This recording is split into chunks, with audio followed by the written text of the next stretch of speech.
Nous poursuivons ce soir notre étude de l'histoire du peuple d'Israël. Nous avons vu dimanche dernier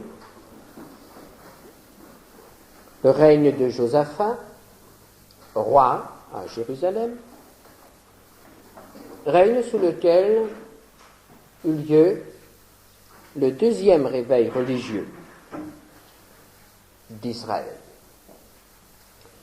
Et nous avons vu que ce réveil a eu lieu parce que le peuple s'est mis à étudier la Bible.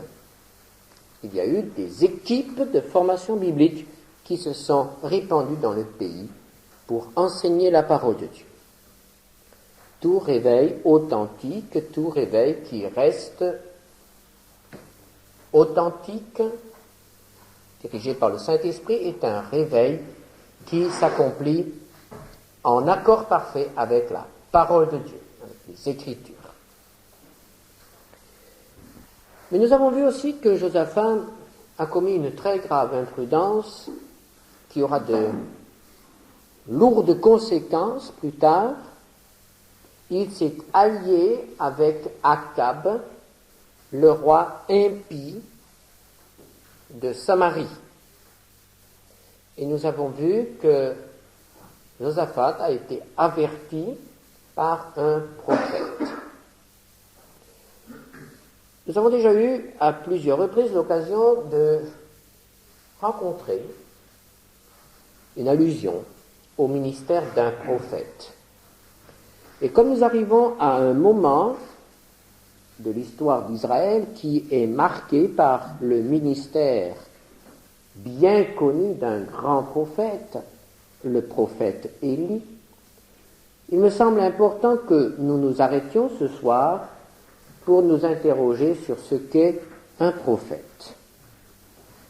Nous avons déjà rencontré plusieurs prophètes.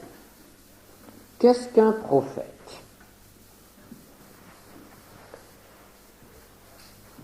Si on pose la question à quelqu'un, qu'est-ce qu'un prophète, il répondra, c'est un homme qui annonce l'avenir.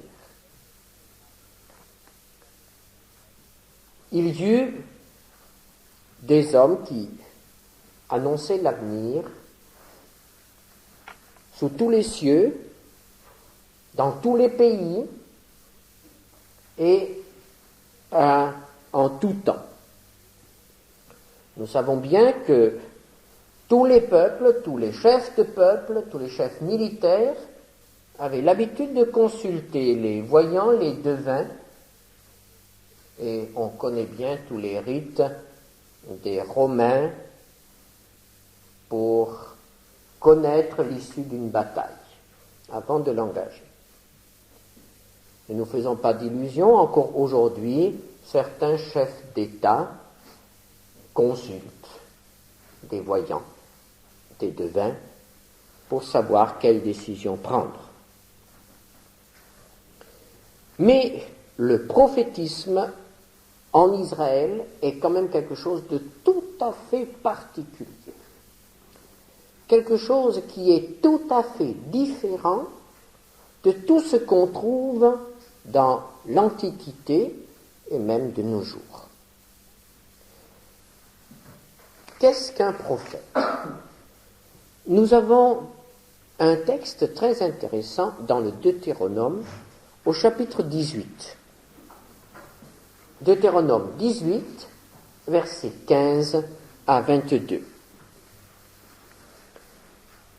Moïse dit, « L'Éternel, ton Dieu, te suscitera du milieu de toi, d'entre tes frères, un prophète comme moi. Vous l'écouterez. Il répondra ainsi à la demande que tu fis à l'Éternel, ton Dieu, à Horeb, le jour de l'assemblée. Quand tu disais que je n'entende plus la voix de l'Éternel, mon Dieu, et que je ne vois plus ce grand feu afin de ne pas mourir. L'Éternel me dit ce qu'ils ont dit est bien. Je leur susciterai du milieu de leurs frères un prophète comme toi. Je mettrai mes paroles dans sa bouche et il leur dira tout ce que je lui commanderai. Si quelqu'un n'écoute pas mes paroles qu'il dira en mon nom, c'est moi qui lui en demanderai compte. Mais le prophète qui aura l'audace de dire en mon nom une parole que je ne lui aurai point commandé de dire, ou qui parlera au nom d'autres dieux, ce prophète-là sera puni de mort. Peut-être diras-tu dans ton cœur, comment connaîtrons-nous la parole que l'Éternel n'aura point dite? Quand ce que dira le prophète n'aura pas lieu et n'arrivera pas, ce sera une parole que l'Éternel n'aura point dite. C'est par audace que le prophète l'aura dite. N'aie pas peur de lui. Nous avons là un texte fondamental lorsque nous pensons au prophète.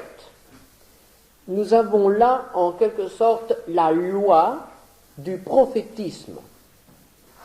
Dieu donne au peuple les critères qui doivent définir le statut de prophète.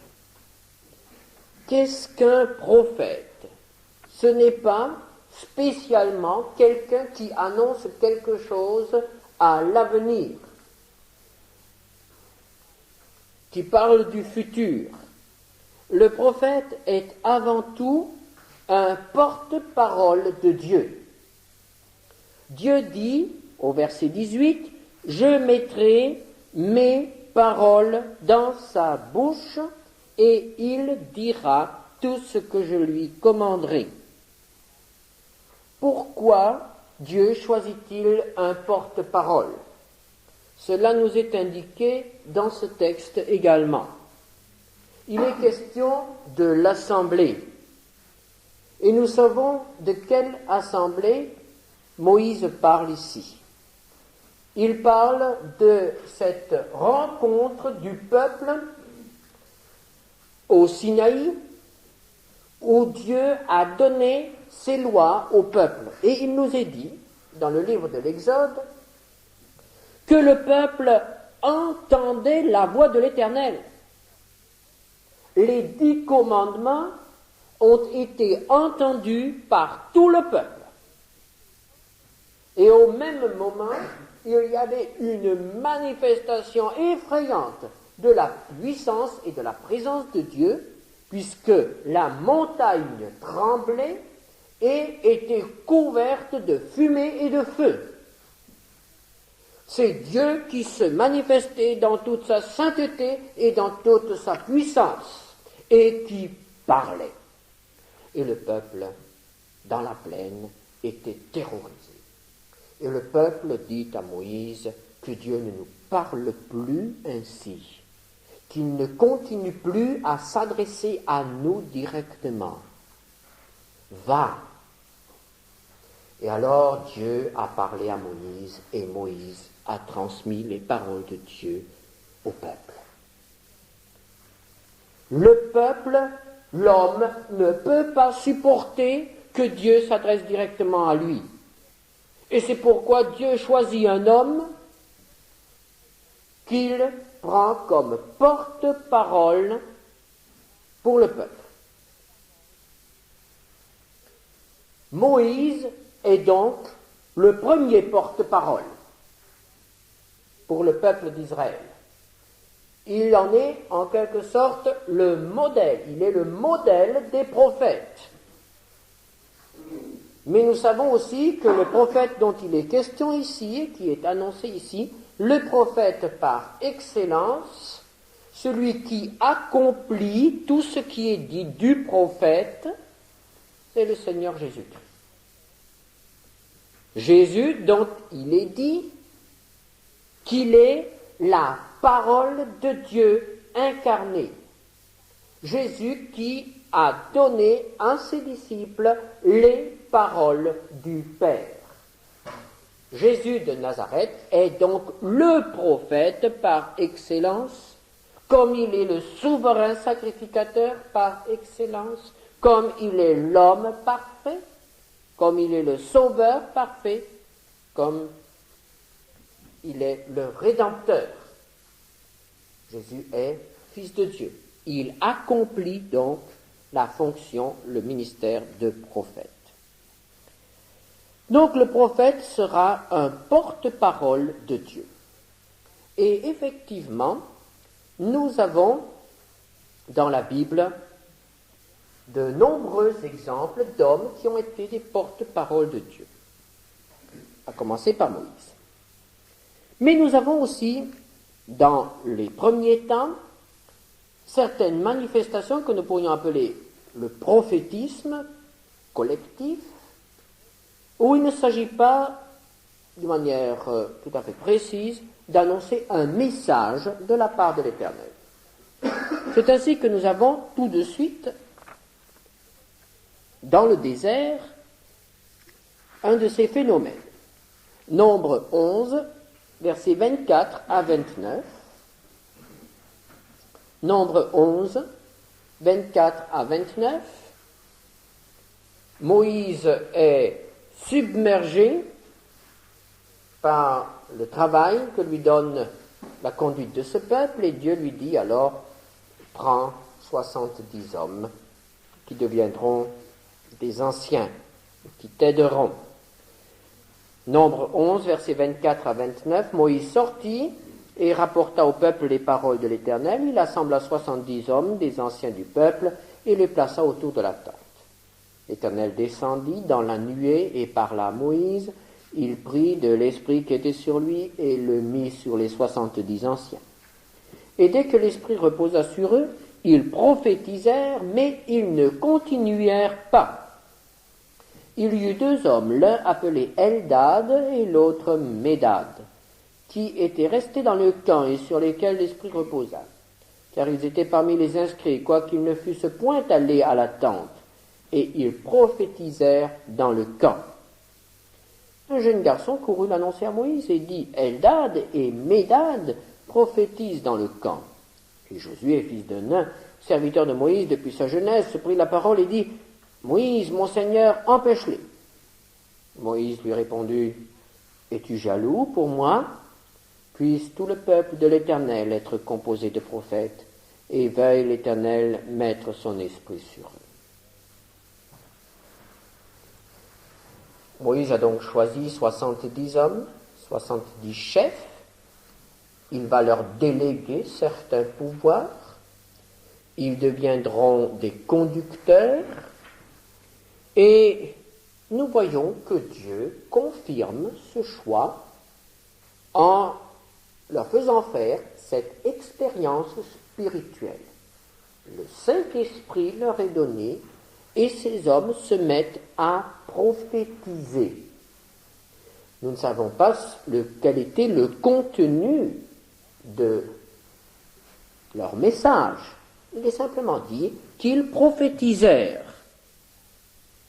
Et nous voyons que cela n'était pas un phénomène de groupe, puisque 2 hommes qui étaient aussi choisis par Moïse, mais qui ne s'étaient pas rendus au lieu de la réunion, se mirent à prophétiser indépendamment dans le camp, là où ils se trouvaient. Et c'est ainsi que nous voyons que Dieu confirmait aussi leur choix. Eux aussi faisaient partie des anciens, et ils recevaient aussi le même don que les autres. Et en somme, nous voyons que ce don de prophétie, dont il est parlé ici, était un phénomène qui tendait à confirmer aux yeux du peuple la nomination et la charge spirituelle de ces hommes. Mais comme nous le voyons, il ne semble pas que ce phénomène ait persisté. Ces hommes ont certainement ont continué à être assistés du Saint-Esprit dans l'accomplissement de leur charge, mais rien n'indique qu'ils continuèrent à prophétiser, puisque nous ne voyons plus apparaître cette compagnie de prophètes pendant toute la vie de Moïse, puis pendant la vie de Josué non plus. Ce n'est que plus tard où nous verrons apparaître ces groupes de prophètes. C'est ainsi que Saül fait la même expérience dans 1 Samuel 10, versets 5 à 6. 1 Samuel 10, versets 5 à 6. Samuel a rencontré Saül, a reconnu que cet homme était choisi par Dieu pour devenir roi en Israël, et pour lui donner du courage et pour le confirmer, il lui indique plusieurs signes. Et l'un de ces signes est la rencontre d'un groupe de prophètes. Et c'est là que nous voyons pour la première fois ces groupes de prophètes. 1 Samuel 10, versets 5 et 6. Après cela, tu arriveras à Gibéa Elohim, où se trouve une garnison de Philistins.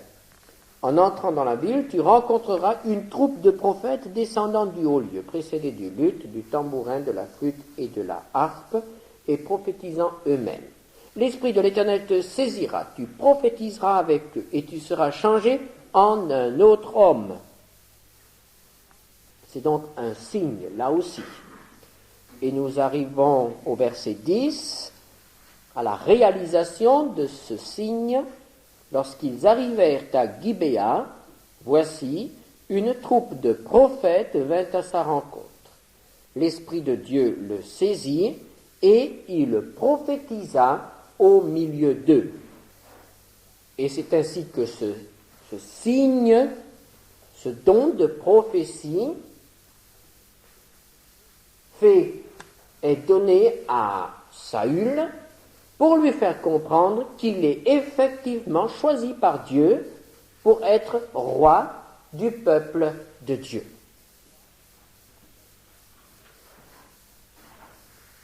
Cela se reproduira quelque temps plus tard, mais dans d'autres conditions et avec une autre signification.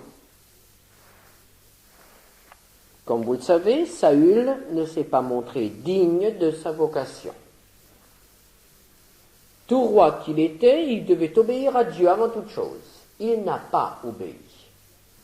Donc Dieu lui retire le Saint-Esprit et permet à Satan de lui envoyer un mauvais esprit. Et Saül devient persécuteur de l'élu de Dieu, le jeune David. Saül se met à la recherche de David pour le tuer. Et voici que se passe quelque chose de très étonnant. 1 Samuel 19, verset 20, Saül envoya des gens pour prendre David. Ils virent une assemblée de prophètes qui prophétisaient, ayant Samuel à leur tête. L'Esprit de Dieu saisit les envoyés de Saül, et ils se mirent aussi à prophétiser eux-mêmes. Ainsi, ces hommes qui viennent avec des dispositions hostiles contre David, puisqu'ils viennent pour l'arrêter, sont arrêtés eux-mêmes par le Saint-Esprit qui prend possession d'eux et qui les transforme en prophètes. Et cela se reproduit à 3 reprises avec chaque groupe que Saül envoie. Finalement, Saül décide d'aller lui-même arrêter David. Au verset 22, alors Saül alla lui-même à Rama. Arrivé à la grande citerne qui est à Sécou, il demanda où sont Samuel et David. On lui répondit, ils sont à Najot, près de Rama. Et il se dirigea vers Najot, près de Rama. L'Esprit de Dieu fut aussi sur lui, et Saül continua son chemin en prophétisant jusqu'à son arrivée à Najot, près de Rama. Nous avons donc là le Saint-Esprit qui se saisit aussi de Saül, et qui le transforme en prophète, c'est-à-dire qui, en quelque sorte, l'enveloppe de manière à ce qu'il ne puisse pas nuire à l'élu de Dieu. Ainsi, nous voyons Dieu transformer en prophète un ennemi de son oint. il y a parfois une ironie de Dieu.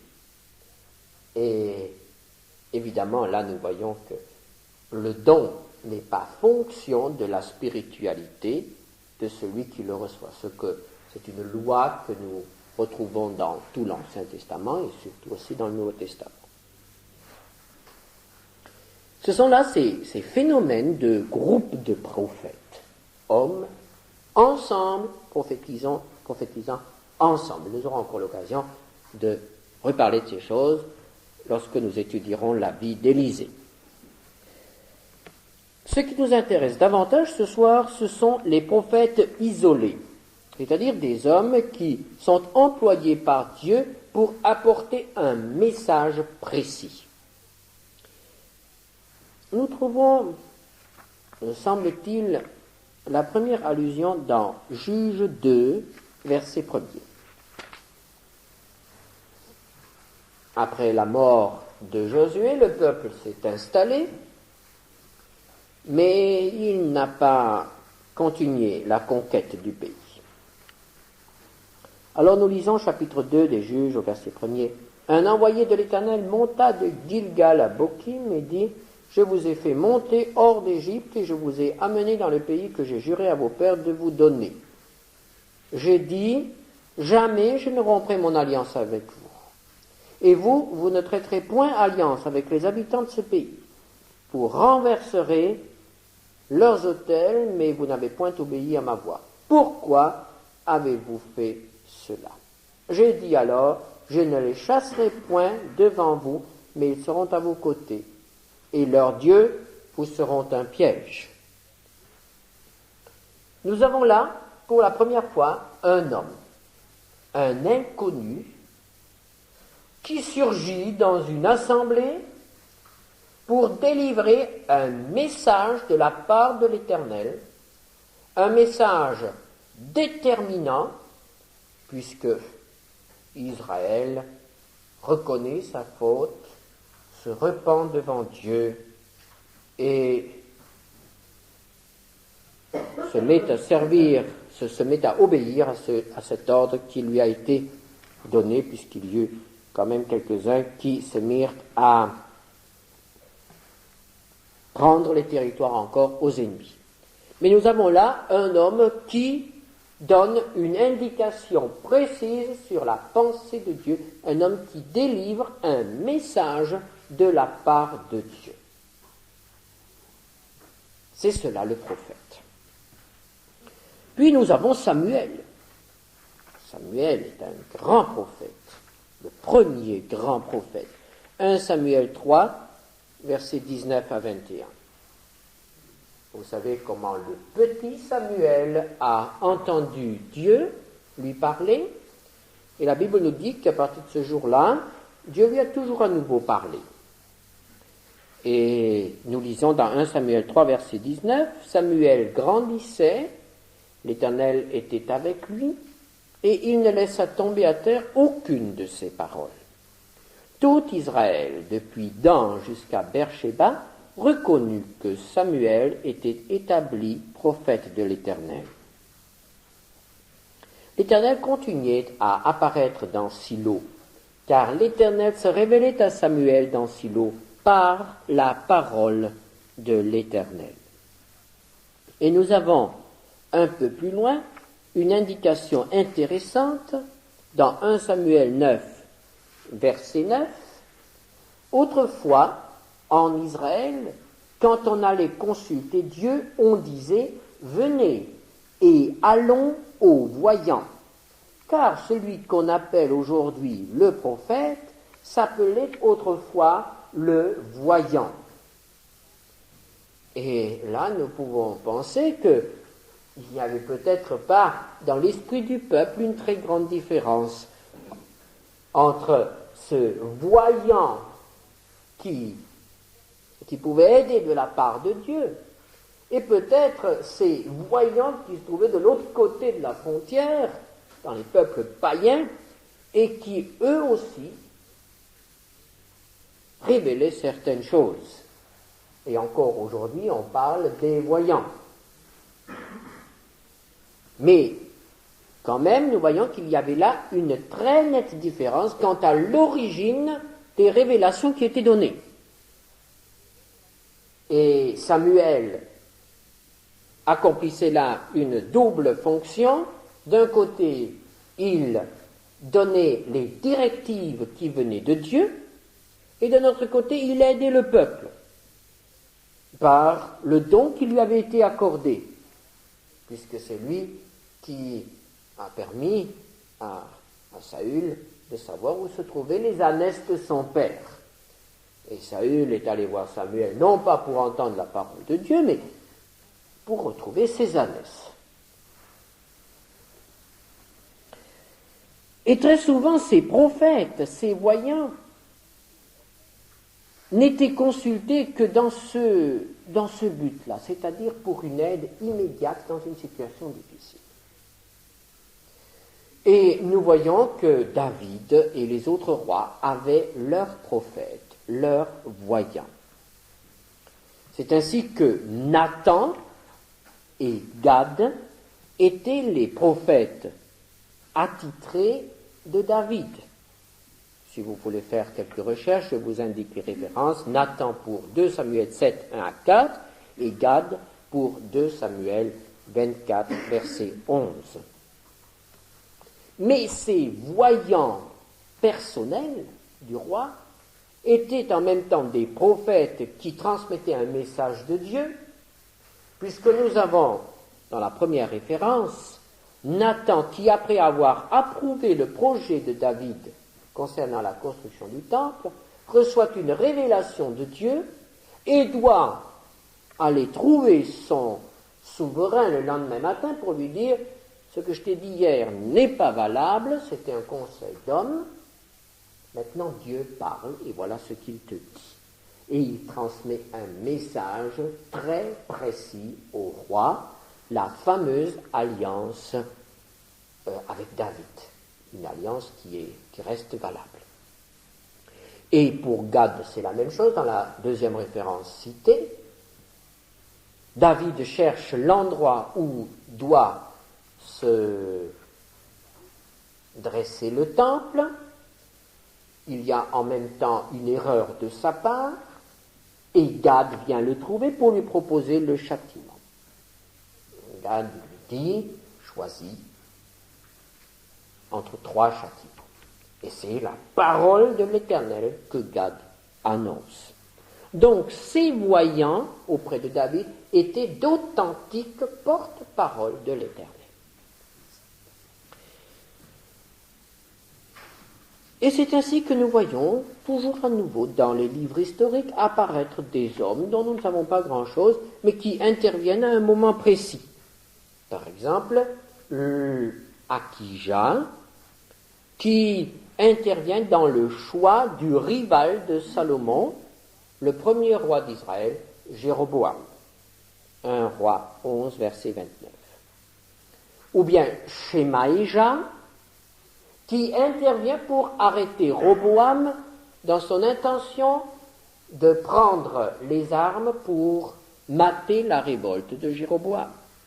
1 Roi 12, verset 22. Ou encore l'homme de Dieu qui monte à Béthel et qui trouble la cérémonie de dédicace des veaux d'or érigés par Jéroboam pour annoncer la destruction de ce culte idolâtre. 1 Roi 13, verset 1.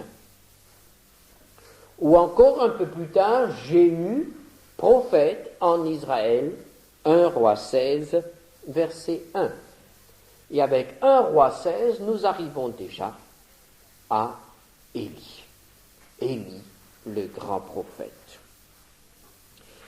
Et son successeur, Élisée, qui tous les deux ont été célèbres par leurs interventions directes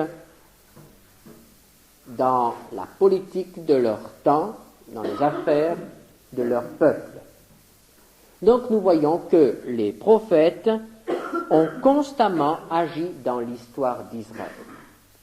Et les prophètes écrivains, que nous aurons aussi l'occasion d'étudier, donc Ésaïe, Jérémie, Daniel et les autres, ces hommes-là sont aussi intervenus dans l'histoire d'Israël, du peuple de Dieu.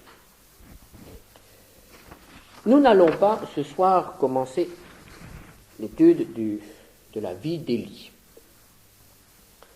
Mais comme nous sommes à une charnière, nous allons continuer à nous poser quelques questions concernant le prophétisme.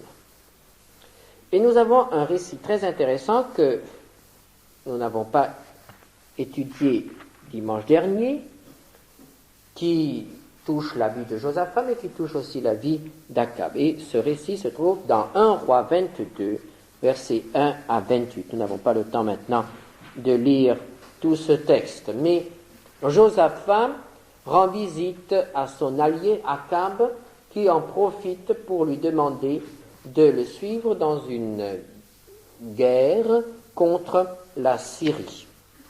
Et Josaphat, roi pieux, craignant Dieu, demande que l'on consulte l'Éternel. Et nous voyons des prophètes se réunir et annoncer le succès, alors qu'un autre prophète vient et annonce la défaite. Et nous pouvons nous demander, pourquoi ces 400 prophètes de l'Éternel annonçaient-ils le succès à Akab alors que ce roi allait mourir? Et comment pouvons-nous reconnaître un faux prophète d'un prophète authentique? C'est une question qui n'est pas seulement une question historique concernant Israël, mais qui nous concerne directement, puisque le Seigneur nous dit que dans les derniers temps, il y aura aussi des faux prophètes dans l'Église. Rappelons tout d'abord que Akab était le plus mauvais roi du royaume du Nord, le plus mauvais roi d'Israël. 1 Roi 16, versets 30 à 33, nous donne l'appréciation de la Bible sur cet homme. 1 Roi 16, 30 à 33. Akab, fils d'Omri, fit ce qui est mal aux yeux de l'Éternel, plus que tous ceux qui avaient été avant lui. Et comme si c'eût été pour lui peu de chose de se livrer au péché de Jéroboam, fils de Nébat, il prit pour femme Jézabel, fille d'Eth-Baal, roi des Sidoniens, et il alla servir Baal et se prosterner devant lui. Il éleva un autel à Baal dans la maison de Baal qu'il bâtit à Samarie, et il fit une idole d'Astarté. Akab fit plus encore que tous les rois d'Israël qui avaient été avant lui pour irriter l'Éternel, le Dieu d'Israël. Ici, c'est l'apostasie ouverte. Jéroboam, en dressant ses veaux, avait dit au peuple, « Voici le Dieu qui t'a fait sortir d'Égypte. Voici l'Éternel. » Jéroboam a donné une image, une représentation à l'Éternel. Baal se détourne de l'Éternel et adore ouvertement, Akab se détourne de l'Éternel et adore ouvertement Baal et Astarté. Ils vont même plus loin. Ils persécutent les quelques hommes qui, en Israël, essayaient de servir Dieu. Et Élie, devant l'Éternel, à Horeb, doit dire, « Seigneur, je suis resté moi seul.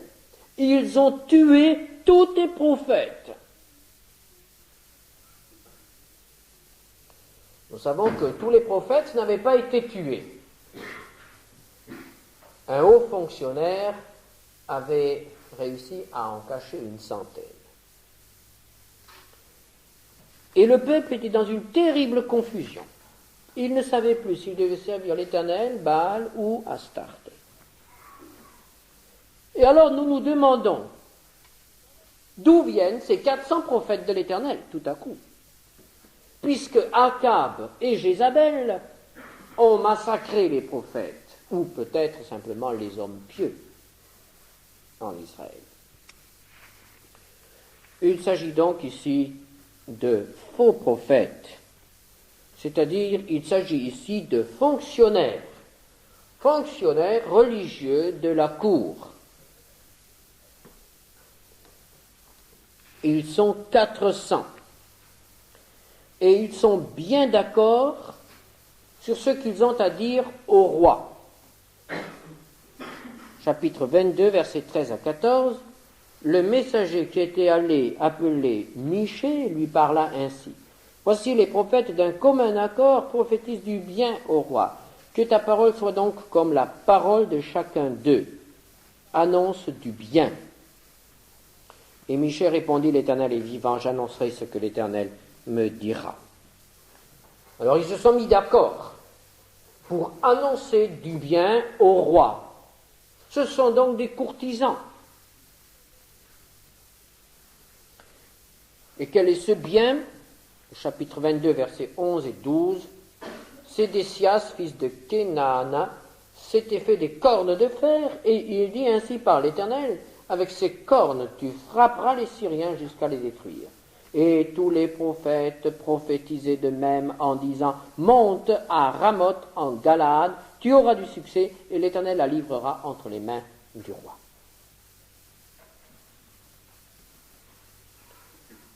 Michée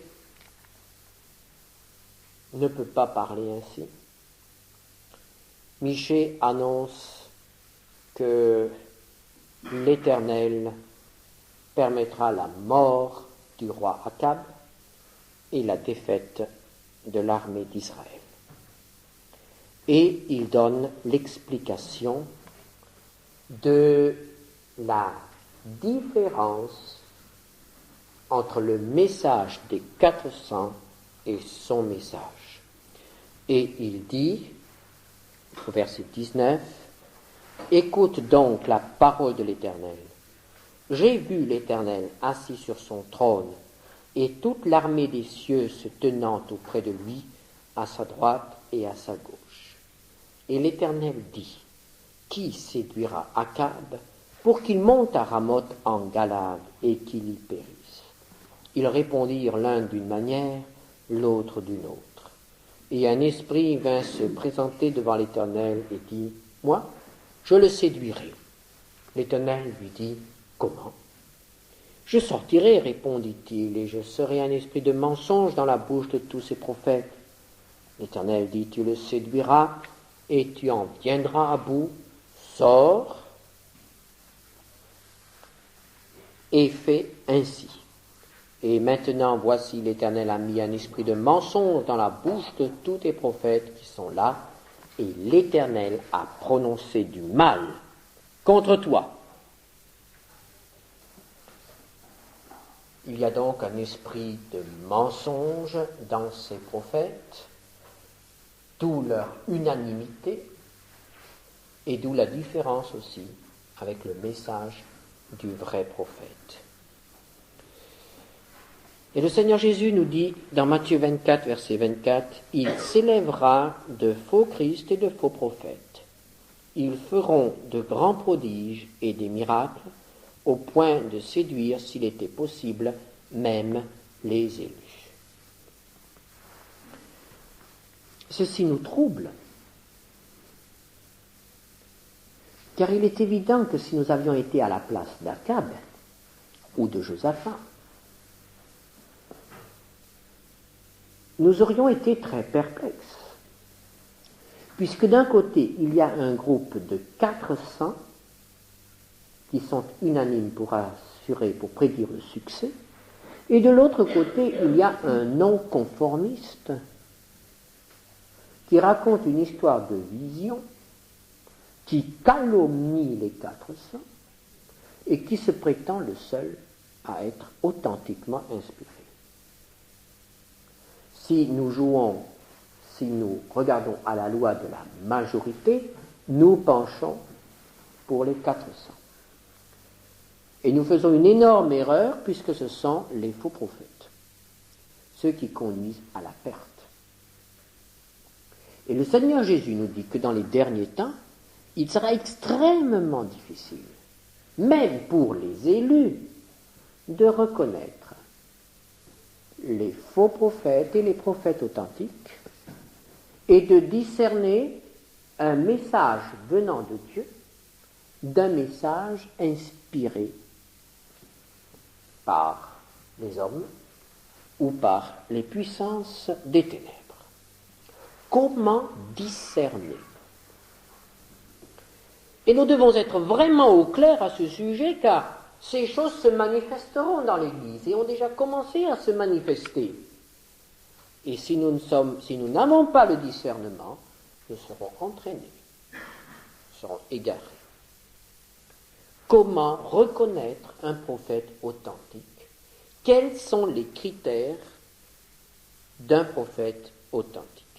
Alors rapidement, reprenons ces textes que nous avons vus ce soir.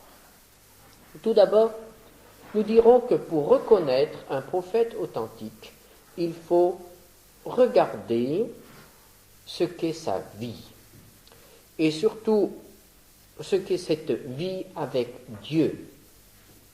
Un prophète authentique est un homme qui vit avec Dieu. Michée dit, dans 1 Roi 22, verset 14, « J'annoncerai ce que l'Éternel me dira. » Et il est prêt à souffrir la disgrâce, la prison et même la mort, pour être fidèle au message qu'il a reçu et qu'il doit transmettre.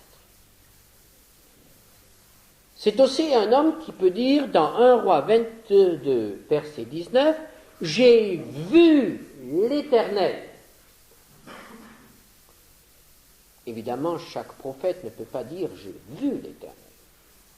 Mais nous avons là deux choses essentielles.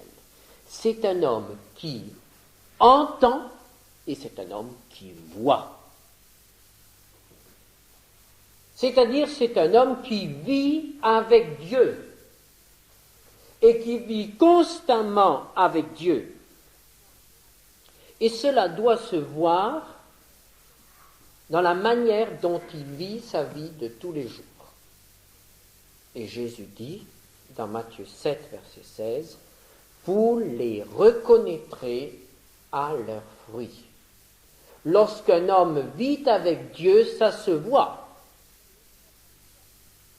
La vie. Mais quelqu'un peut se lever parmi nous ce soir et dire « j'ai entendu et j'ai vu ». Et la plupart du temps, cela se passe ainsi. Et il faut se méfier. Alors il faut appliquer le deuxième critère. Deutéronome 18, versets 21 et 22. Deutéronome 18, versets 21 et 22. Peut-être, diras-tu dans ton cœur, comment connaîtrons-nous la parole que l'Éternel n'aura point dite? Quand ce que dira le prophète n'aura pas lieu et n'arrivera pas, ce sera une parole que l'Éternel n'aura point dite. C'est par audace que le prophète l'aura dite. N'aie pas peur de lui. Quel est le deuxième critère après la vie? Le deuxième critère, c'est la réalisation des choses annoncées. Lorsque le prophète dit « ceci aura lieu », il faut que cela ait lieu, puisque c'est Dieu qui le dit. Et ce critère est invoqué par Michée, puisqu'il dit, 1 Roi 22, 28, et Michée dit, « Si tu reviens en paix, l'Éternel n'a point parlé par moi. » Et il dit encore, « Vous tous, peuple, entendez. » Voilà donc un homme qui a le courage de prendre à témoin deux rois et leurs armées, un homme qui est jeté en prison jusqu'au retour d'Akab, qui de toute façon l'aurait exécuté à son retour, et qui dit simplement, si Akab revient vivant, Dieu n'a pas parlé par moi. C'est un homme qui prend des risques énormes, mais qui est tellement certain que la chose se réalisera qu'il peut le dire en toute tranquillité. Et la chose qu'il a annoncée s'est effectivement réalisée, puisqu'Akab a été tué dans ce combat. Il est très probable que tous les prophètes authentiques dont il est question dans la Bible aient donné de telles preuves à leurs contemporains, même si cela n'est pas indiqué, si cela n'est pas rapporté dans tous les cas par le texte sacré. Mais les hommes savaient qu'il y avait un prophète parmi eux. Alors, il faut quand même dire qu'il y a des prophéties qui n'ont pas été réalisées. Par exemple, les contemporains d'Ésaïe n'ont pas vu se réaliser la prophétie d'Ésaïe 53. Ils n'ont pas vu se réaliser la prophétie d'Ésaïe 40. Et toutes les prophéties concernant le règne du Messie sur la terre. Ils n'ont pas vu ces choses. Et pourtant, Isaïe était quand même un prophète authentique. Que devons-nous penser lorsque quelqu'un nous annonce des choses qui ne se réalisent pas? Alors, il faut appliquer le troisième critère. Le premier critère, c'est la vie. Le deuxième critère, c'est la réalisation. Et le troisième critère, c'est la conformité aux Écritures. Deutéronome 18, verset 20. Le prophète qui aura l'audace de dire en mon nom une parole que je ne lui aurai point commandé de dire, ou qui parlera au nom d'autres dieux, ce prophète-là sera puni de mort. En ce temps-là, en Israël, le grand problème, c'était l'idolâtrie. Un homme qui se disait prophète et qui entraînait le peuple tant soit peu vers le culte des idoles devait être considéré comme non orthodoxe. Son message était non conforme à la révélation, aux Écritures. Aujourd'hui, nous avons un plus grand éventail. Nous pouvons mieux tester le message des prophètes. Prenons encore, pour rester au temps de Moïse, Deutéronome 13, versets 1 à 5. S'il s'élève au milieu de toi un prophète ou un songeur qui t'annonce un signe ou un prodige, et qu'il y ait accomplissement du signe ou du prodige dont il t'a parlé, donc il semblerait que le deuxième critère se réalise. Mais ce prodige devait servir de support à un message qui n'est pas conforme, puisqu'il disait « Allons après d'autres dieux, des dieux que tu ne connais pas, et servons-les. Tu n'écouteras pas les paroles de ce prophète ou de ce songeur, car c'est l'Éternel, votre Dieu, qui vous met à l'épreuve